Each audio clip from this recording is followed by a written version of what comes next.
राजा विक्रमादित्य अक्सर सोचते थे कि एक आदर्श राजा बनने के लिए क्या केवल प्रजा को खुश रखना ही पर्याप्त है या कुछ और भी है जिसे वे समझने से चूक रहे हैं। एक दिन राजा ने अपना राजसी वेश त्याग कर सामान्य वेश धारण किया और अकेले ही अपने राज्य के एक घने जंगल की ओर निकल पड़े। वहां उन्हें एक बूढ़े साधु मिले जो एक वृक्ष के नीचे तपस्या कर रहे थे। साधु की आंखों में दिव्यता और चेहरे पर गहरी शांति थी। राजा ने सोचा कि यह संत उनकी जिज्ञासाओं का उत्तर दे सकते हैं।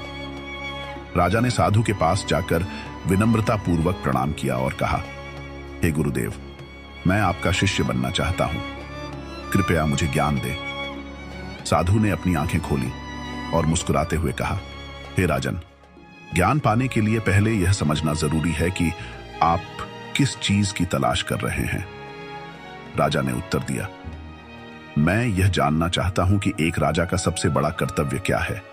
क्या मेरा धर्म केवल प्रजा का पालन पोषण करना है या कुछ और भी है जो मैं नहीं देख पा रहा हूं।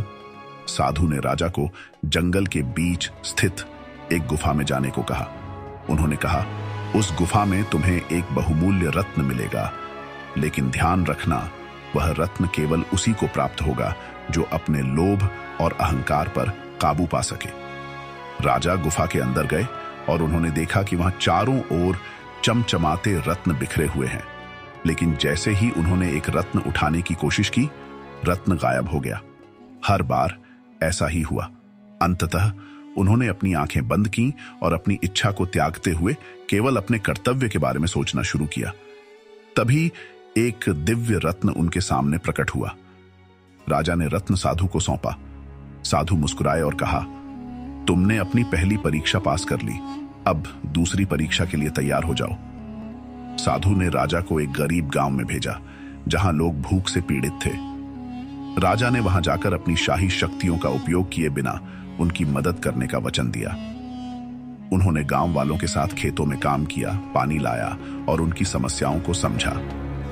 कुछ ही समय में गांव में खुशहाली लौट आई। जब राजा लौटे तो साधु ने कहा, तुमने अपनी शक्ति और धन का प्रदर्शन किए बिना उनकी सेवा की, यही सच्चा धर्म है।